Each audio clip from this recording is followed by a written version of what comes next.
Many thanks for choosing us. The Accra-Tema motorway is expected to be open to traffic in the next 24 hours. For nearly 2 weeks since work began on the stretch, the construction has impeded traffic for the last couple of days, with commuters mounting pressure on engineers to speed up their work. The final phase casting of concrete had been done. With the help of a special additive, the concrete is expected to dry in a few hours. Roads Minister Makwata says the road will be open to motor traffic by 6 a.m. Friday, June 17, 2 days ahead of its initial deadline. Michael Papania-Shale has more in this report.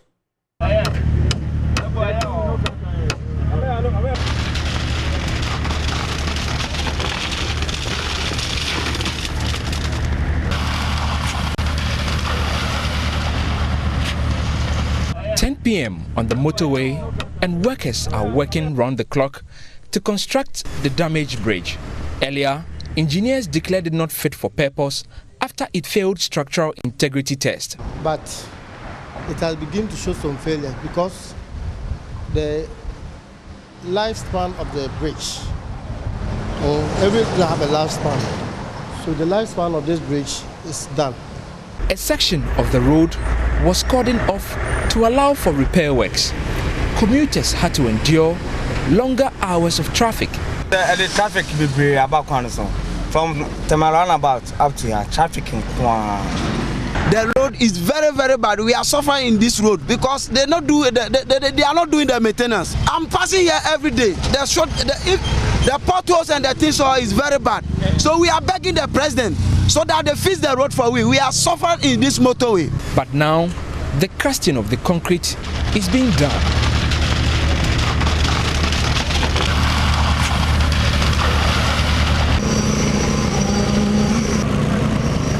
It was also estimated to take 14 days to complete the entire exercise. But Roads Minister Amwako Atta says it will be completed much earlier. So what we are going to do tonight, within 24 hours, it will achieve the necessary strength, to allow traffic, to be reopened. So, and we will be here, and I'm prepared to stay here up to 5, 6 a.m. I'm prepared to do that. I will spend the night here with my group, and we plan to open this stretch to traffic 6 a.m. on Friday. Inshallah, we will do everything possible. But how much will this cost the ordinary taxpayer? Those who do not know what is happening here should keep quiet. Those who do not know what is happening here should keep quiet, okay? Because my ministry, the engineers, we are working day and night in crisis like this. Cost is immaterial. No, we have to bring comfort to our people. We are ready to provide whatever is necessary. Iron rods, other materials, cement, and after that we will sit down and put together the cost. But I am assuring you that this project will come out with value for money. They're hoping this will cure before 6 a.m. Friday. For Joy News, Michael Ashale. Food staff of some caterers under the school feeding program are rotting away as the caterers continue to stay away from cooking for school pupils. The withdrawal of services is in demand for an increase in grant for feeding from 97 pesos to 3 cedis, as well as delay in payment of the grants. Some caterers who received supply ahead of the strike have watched on for the food staff to rot away. Nanaya Ojima has been monitoring the situation in the Ashanti region and filed this report. The school feeding program was initiated in 2005 by government in collaboration with Dutch government, aimed at increasing school enrollment through the provision of 1 hot meal for every student. It has been sustained for the positive impact on education since inception. In the compound of a home at Aisha, caterers are busy cooking for 500 pupils of Aisha Basic School. Today, a local delicacy, tilzafi, is on the menu. The 4 caterers here are busy ensuring the food is delivered at lunchtime. They are the only caterers who have refused to withdraw their services despite the decision by the group. Considering the food stuff I have in my storeroom, I will run at a loss if I refuse to cook.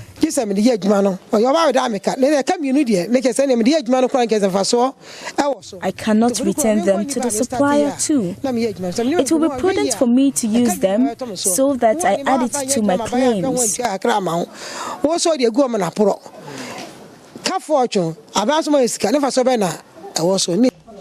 Abna Jemfua, who leads these caterers, takes me to the storeroom where she has bags of rice, beans and gari stocked.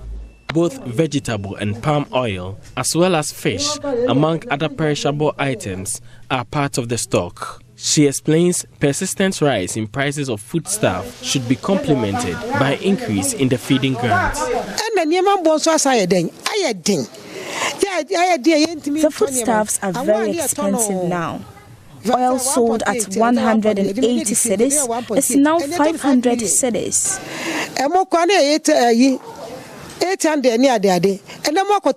Rice is also very expensive now. If government refuse to increase the grant, it will be difficult to continue this work. Per arrangement of the program, caterers are paid arrears of the previous term in the new one.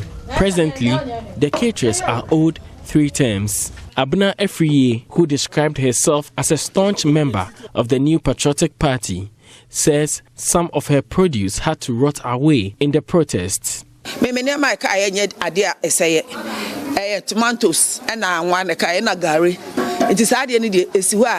Most of the ingredients in my storeroom are not perishable. Those who had beans and others had to dispose them. I have disposed a carton of canned tomatoes because they had expired.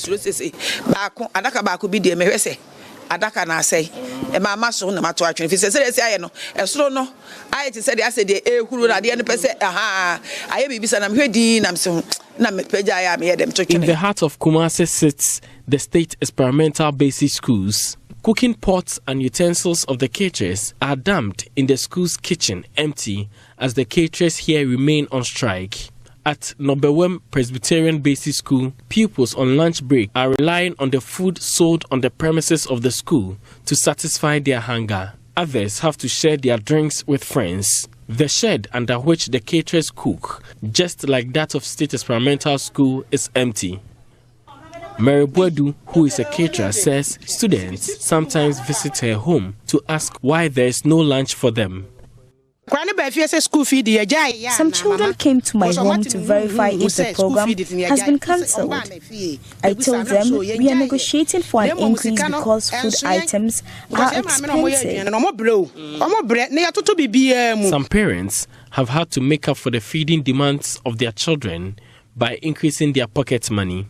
Together with consistent rise in the cost of transportation for their wards, Priscilla Agbeko says the cost of living has become unbearable. I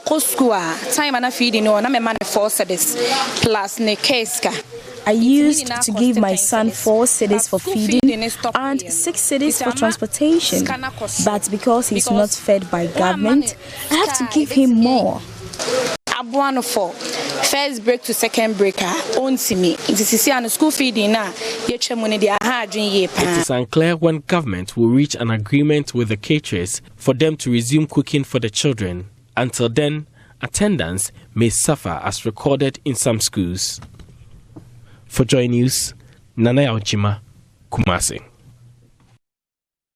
Ghana is throwing its weight behind the demands of the protesting caterers. Deputy Country Director Dr. Emmanuel Aisha insists the grant must be increased to 3 Ghana cedis and as soon as possible to save the program. Clearly, we think that government should look at it with all sense of urgency that it requires. Because, one, the caterers are indebted to the banks and other places that they've secured loans to prepare food for the kids. If we do not do that, if you fail, you run the risk of running the whole Ghana school feeding program down. The fact is that if you look at some impact evaluations that have been done out there, a lot of research points to very good outcomes in terms of enrollment, in terms of nutritional outcomes, and even the economy-wide effect. Because, you know, these caterers purchase goods from the local economy market. And so we run the risk of losing all these attendant benefits of the school feeding programs. The point is that government have budgeted for this. And so once you budgeted for it, we expect that, yes, insofar as you prioritize certain things, this thing also needs to be prioritized in terms of the school feeding program. And government should pay heed to the 3 Ghana cedis that they are calling for. I mean, we don't need a prophet to tell us that times are hard, looking at the huge inflation figures that was quoted last week or so. Aside that, we think that going forward, it's important for government to even peg the amount to inflation, so that it wouldn't be that every time we have to come talking about it and all that. And then lastly, we think that government, no matter what, should find money to pay the caterers. This is something, they are fighting for something that they work for. It's not something that they've not worked for that they are demanding. And so this is due them. Government should try as much as possible to do that. The caterers resumed their decision to go on strike, I think last 3 weeks or so. They start with government to talk, but government unfortunately has failed on their part, and so we expect government to do that. Other than that, we risk the risk of not having kids attending school, and that is what we are picking up right now. The Urban Roads Department has been explaining its failure to readily respond to requests by the Islamic Senior High School for the construction of speed bumps in front of their school. Regional Director Francis Gambra says the office, upon receipt of complaints from the school, is yet to investigate and prescribe the right intervention to address the concerns. Ohim Terry of our security desk has more. The authorities have been accused of turning deaf ears to appeals for erection of speed bumps on the Abreport Junction Barakesi Road. Students of Islamic Senior High School in Kumasi poured onto the streets in protest against vehicular knockdown of students and teachers. We saw the policemen following, and then they started releasing bullets. A clash with crowd control police led to the hospitalization of 38 students who suffered difficulty in breathing and shock from tear gas. The Abreport Junction stretch of the Kumasi Barakesi Road has been under construction since 2018 with the application of asphalt overlay. An improved road network means drivers have the laxity to speed. The ongoing construction works has its attendant life-threatening risk to pedestrians and other road users, as marking and speed calming facilities are yet to be installed. Pedestrians are exposed to risk in attempts to cross to other side of the road.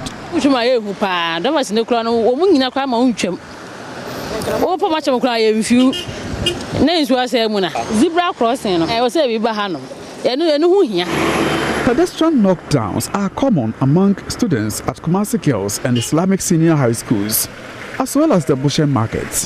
The Department of Urban Roads says it has identified lack of road markings, speed calming facilities, and the size of the road, which measures about 16 meters, as some of the factors that put the lives of pedestrians at risk. The Urban Roads Department says it took the concerns of Islamic Senior High School up after it came to its attention a year ago by commissioning investigations into pedestrian accidents on the stretch. Engineer Francis Gambra is the Ashanti Regional Director of Urban Roads Department. Our assessment revealed that the road is wide. You also would agree that works commenced on that road, and the outstanding works to be done on that road is road line markings. So in our assessment, we're going to do the road line marking in addition to some traffic calming measures at some selected locations on that particular route.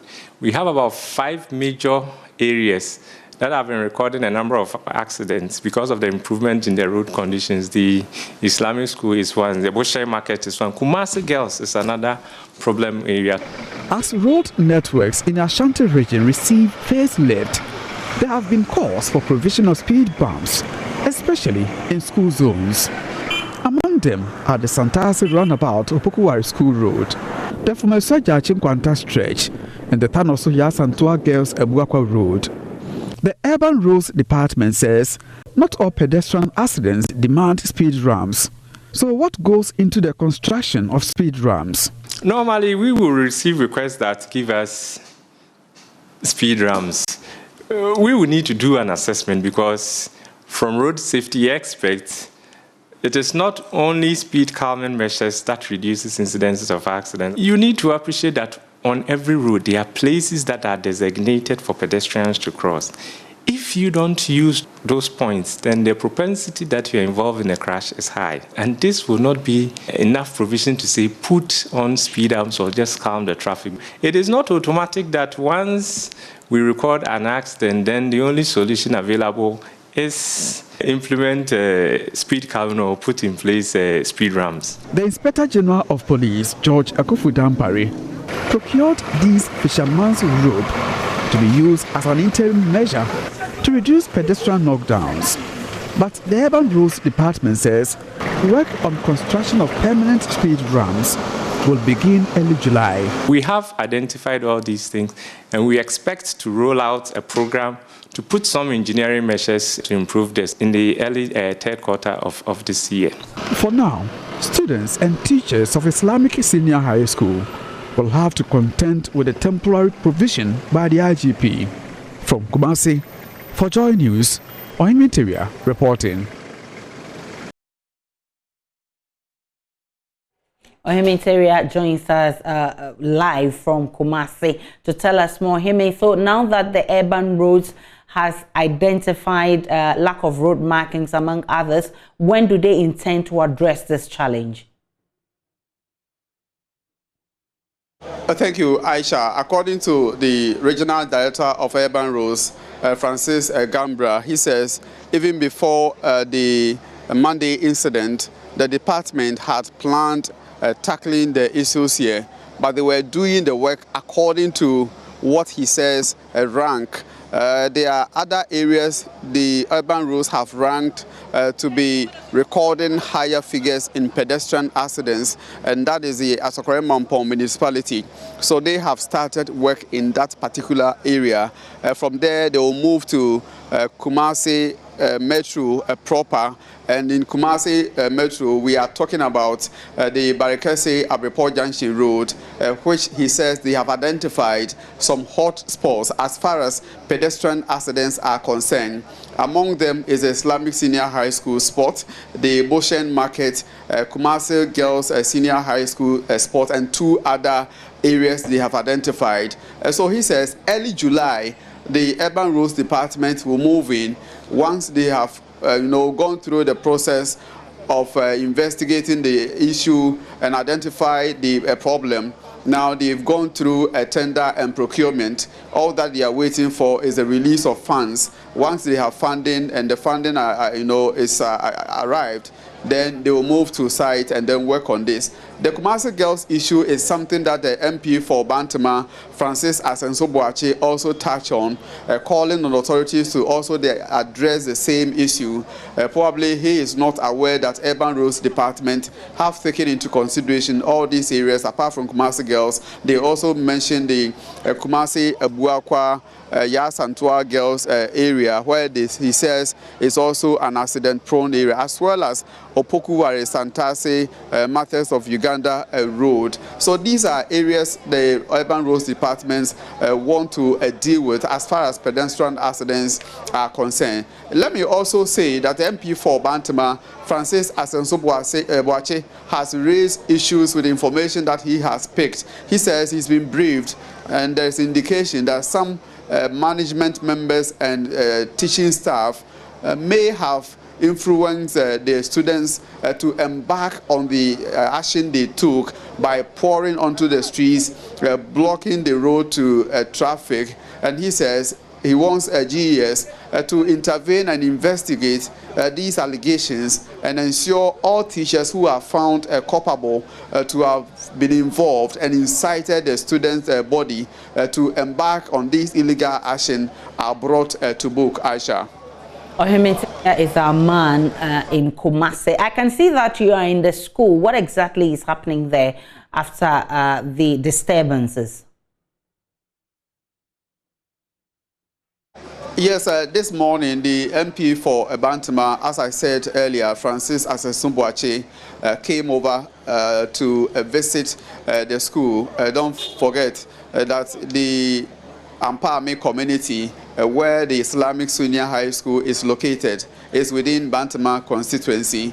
So he says he's been engaged ever since the incident broke out. So he took the opportunity today to address the student body, where he told the students that their preoccupied responsibility in this school is to study.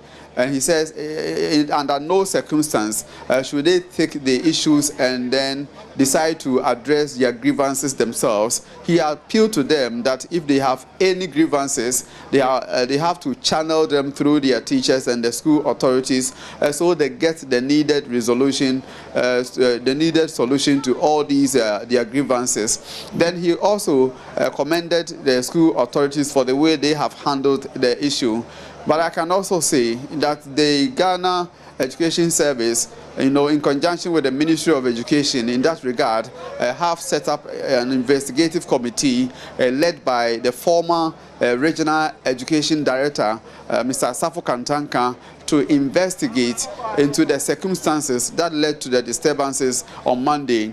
The committee was here on Monday, yesterday, and today too I've seen the committee visiting this particular school.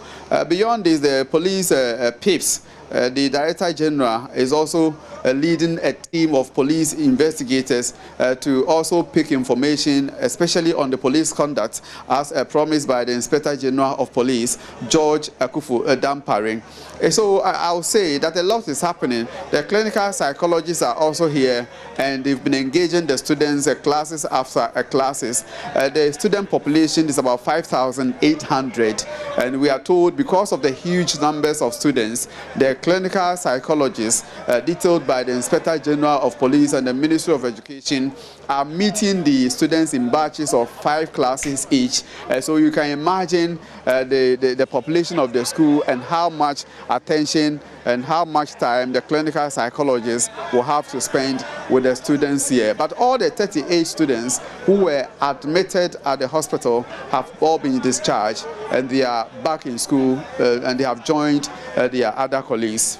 Ohimete is our man on this beat, and we'll still be monitoring and bring you updates from Kumasi as it unfolds. Now, border communities in the far northeast bordering Togo and Burkina Faso want government to deal with the imminent threats of terrorism emanating from the Sahel region. The residents also want a check of possible spillover of jihadist violence and infiltration from neighboring countries. This, they believe, can be achieved by addressing their poor socioeconomic conditions. Correspondent Ilyas Tanko has been speaking on this. On the 3rd of this month, almost 3 weeks ago, the Ministry of National Security passed on a presumed intelligence to the local security and defense services in the northeast and upper east regions, alerting them to suspicious movements of a group of persons along a mountainous area that borders the Bumpurbu, Nakpanduri, and Garu districts. The intelligence indicated that these suspicious men were seen transiting the area on motorbikes, wearing turbans to hide their faces. The two districts are separated by the Gambakas camp, which runs northeast from Nakpanduri and extends eastwards to the border with Togo. The N2 road, locally known as the Nakpanduri-Garu-Boku road, is the major route that links the two districts. The regional authorities, in response to the security alert, quickly deployed armed personnel to the area in an operation to search and intercept the suspicious men. However, 3 weeks after the incident, the identity and whereabouts of the men are yet to be established by the security services. Although nothing dramatic, or so it will seem, has since occurred in the area, the incident, coupled with the recent jihadist attack on neighboring Togo, has left the local population in the border towns and villages in an increasing state of fear and uneasiness. For residents of Nakpanduri and its environs, they appeal to the government to establish a mobile security patrol outpost in the Gambagas camp and fix the Nakpanduri-Garu-Boku road.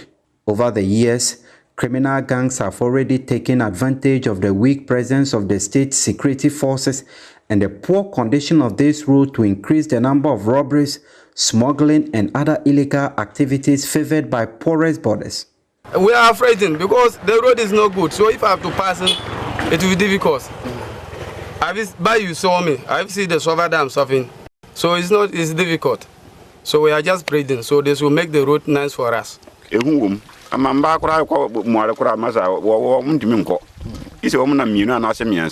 I'll go to farm with my father. Without not my father, I will not go. And I always fear. Until you have the control of it. Because the road is just this way, you know. Like when you come, you slow down and they say park one side. The time you park one side, the policeman will come and stand on the way. They will refuse to come there. The time they send the money, they will come, ask, what about them, what about them? We are now very much afraid traveling on this road. That's why for me, I use this road only in the daytime. After 5 p.m., the road becomes very scary. These days, we do not want to be taken by chances. So I have limited my working hours, and this has affected my work. In the far north, east, and west community directly bordering Togo and Burkina, residents expressed less support for a total military approach in dealing with the threat of terrorism and extremism. Instead, they are calling on the government to use the opportunity to reinforce the social contact with border residents by speeding up social jobs and livelihood opportunities. As I speak, I'm one of them. I am a university graduate, and as you can see, we are hanging around. There's no job. If government can help to make sure that it provide jobs for the Ghanaian youth, I think all these also contribute to some social problems. But if the youth are engaged into jobs, there will be peace. There will be a lot of development. Yeah, we don't have anything to do. And if they also bring their big money, that we should help them. What can we do? we don't have anything to do than to go and join them. Did you see? Yeah, everything is hot. And even though if you have to move here to here, now the fuel is just like. Information reaching Joy News also indicate that there's been a terrorist attack in Togo early this morning. Joy News' Northeast Region correspondent Elias Atanko has been sharing some details on the alleged attacks. This attack occurred this morning around 3 a.m. and the shooting continued. In fact, we understand these are terrorist elements who engage the forces in Togo, the security forces in Togo around 3 a.m. and the fighting continued up to 6 a.m. We are learning that this particular incident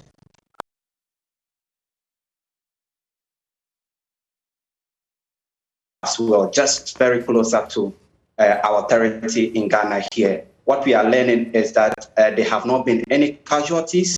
The authorities have been able to assess the area as I speak to you now, and they are now conducting the assessment of this attack. But our sources in Togo, which is closer to the border with Ghana, says that this particular attack didn't cost the life of anybody. That particular, we are yet to confirm that from authorities. And so, yes, this is what happened this morning in Togo. But you remember, this is the third terrorist attack in Togo.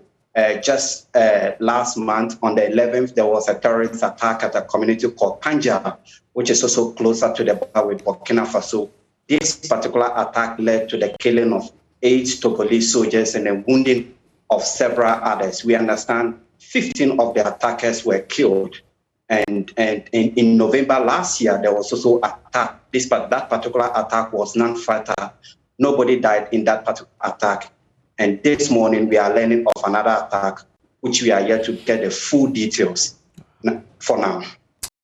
Elias Otankwo with those details. With the lack of potable water running through many homes in Ghana, roof runoffs harvesting is an alternative source of water. However, the roofing materials have been identified to affect the water's quality. A research by the scientists at the Department of Chemistry at the Kwame Nkrumah University of Science and Technology concluded that children and adults are at risk of dangerous health effects from drinking roof runoffs.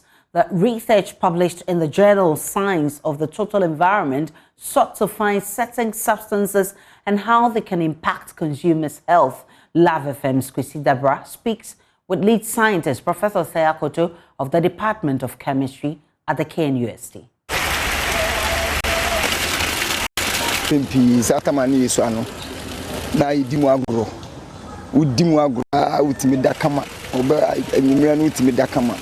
And I feel so no, the subi at the sea and your ma at the washia papanum cars. I feel so no, that man is Susana, how much says Apollo Yawa, or so in Sua, a good chance in Sua, and a sweet Mima, Apollo Echo. It's in Pimpin in Sua, it of fish on air. Oh, in Sua, it's so free to a good chance to saw a subi. What is no man? And I'm saying, no, a more a soft water knitting, it's me poor group. Come on, what did Darren so I hear? With the lack of potable water running through many homes in Ghana, roof runoffs harvesting is an alternative source of water.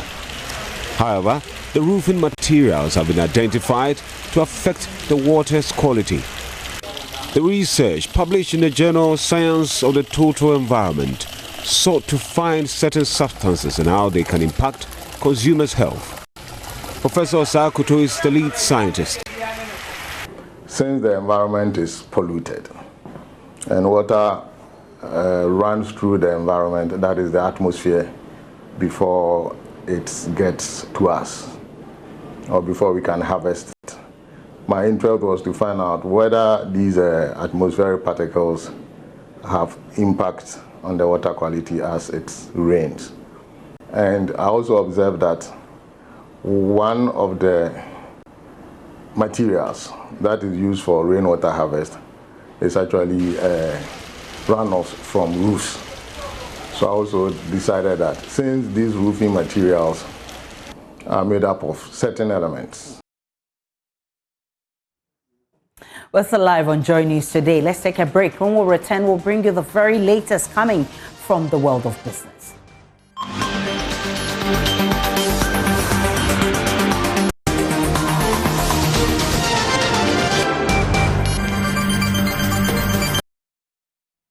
Hi, good afternoon. Welcome to Business. My name is Darrell Kwao. Shareholders of Ghana's leading oil marketing company, GWEL, have approved a dividend of 47 pesos a share for the 2021 financial year. This is 2 pesos more than the previous year.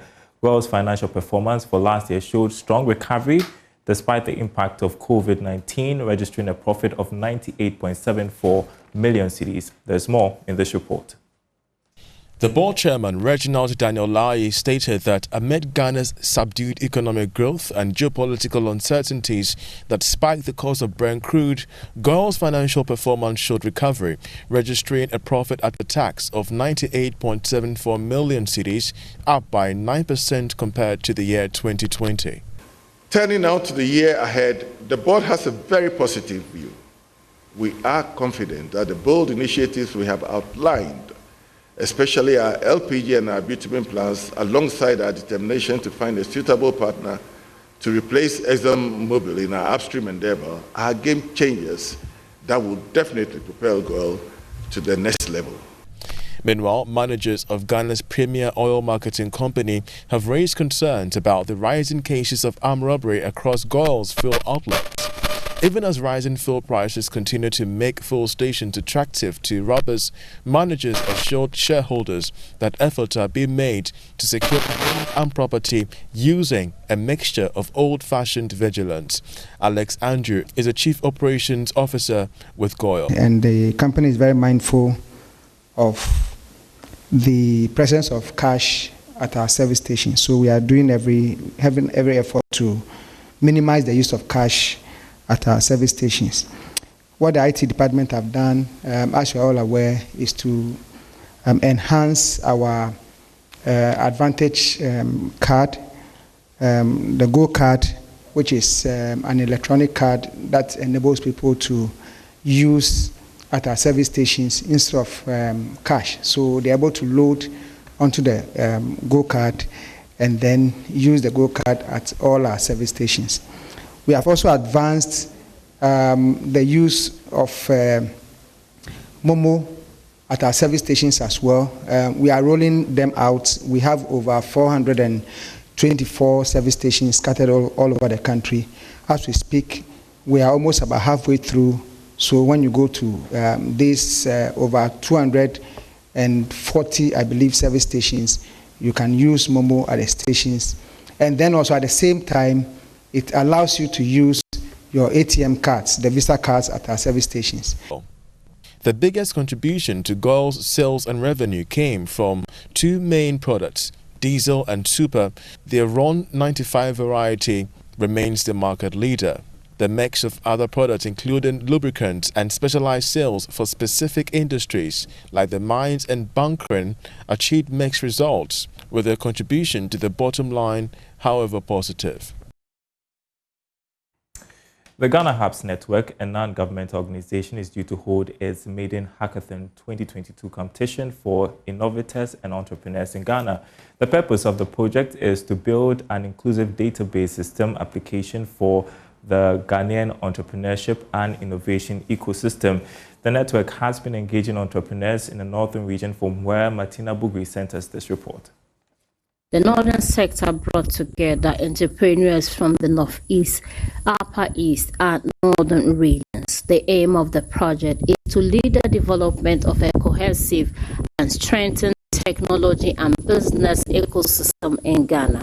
Speaking at the event, the Director of Finance at Ghana Hubs Network, George N. Triposiako, said a contract will be awarded on database development and the winners will be guided to build the ecosystem platform. So after the fifth hackathon, what we're doing is that at every zone we select one team to represent the zone. So as of now we have four zonal teams. So we need a team from this fifth zone, so that we will have a national hackathon whereby all the 5 teams will come together and then they will actually showcase the idea that they have in building the database system for the Ghana Hubs Network. A board member of the GHN and CEO of Hopkins Academy, Makati Makbati, said GHN is an enabler umbrella organization of all the hubs in Ghana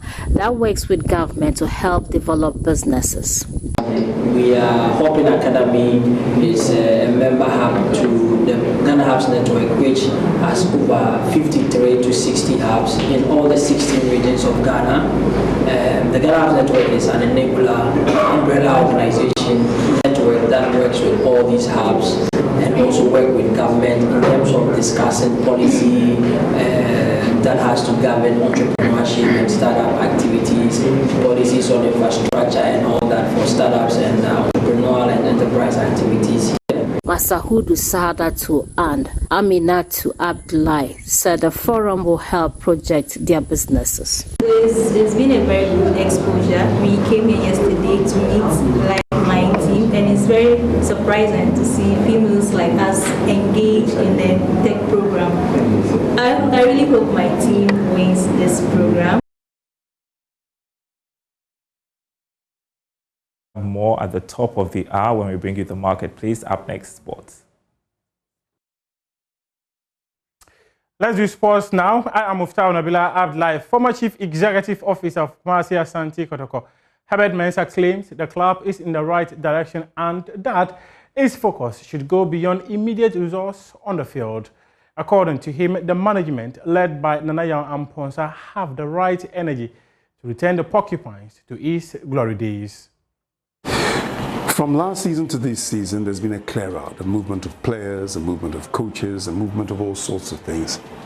In order to become great, you have to change. You have to move with the times. You have to prepare for the future. And this is just the first step. Now, Kotoko needs to consolidate. It has to look at Africa. It has to decide whether these great players who've achieved so much, and I say, congratulations once again. You have to be able to look into the future to be able to judge the present. And if you can do that, you can see the direction is right. And as an administrator, it's not necessarily about winning today. It's about whether in 2, 3, 4 years' time, the standard of Kumasi Asante Kotoko would have been established, strong enough, mighty enough to go back to be challenging the best in Africa. Good afternoon, welcome to Showbiz here on Joy News. Today, now entrepreneur and actor Michael Blankson says Ghana has bigger problems to deal with than to building of a national cathedral. He believes there are pressing issues bothering the nation and its people which require attention from the government than using taxpayers' money to erect an edifice as promised to God. I'm not too familiar. I don't know too much about that, but 100% I agree. I think we need a lot more things that our people need. You know, I don't know what a cathedral is going to cost or how much of the government's budget is going to take. You know, but I think we need a lot more. You know, we have bigger problems than a cathedral. We need to, me personally, we just need to find a way to, everything's expensive. We need to find a way to get gas prices down. I mean, we went got gas today. I live in California. It's just the same price. Why is gas the same price here as it is in California? It makes no sense. The average income in California is probably $250,000 a year, the average income. The average income in Ghana is like $150 a month. Why is gas prices the same price as in California? We need to do something about that. How can an Uber driver in Ghana make money when the gas costs so much?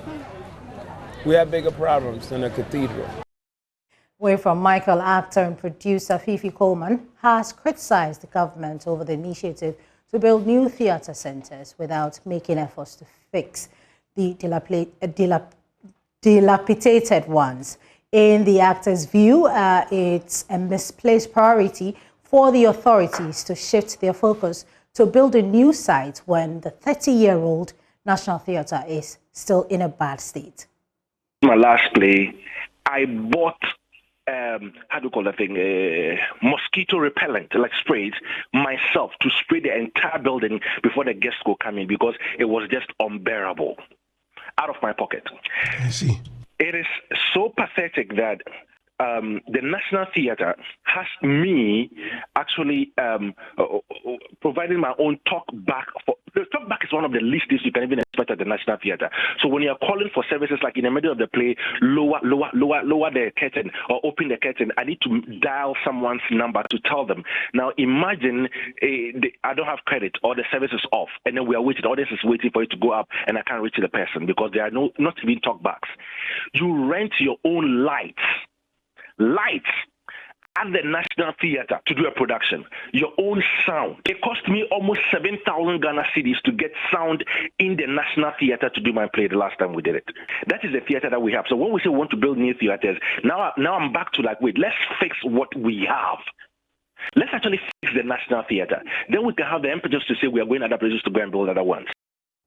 That'll be all for Showbiz here on Joy News today. Aisha. I'll be looking out for that movie. Me too. Becky, that'll be it for Joy News today. Log on to myjoyonline.com. You'll get more of the news and updates of all the developing stories. Enjoy the rest of that program.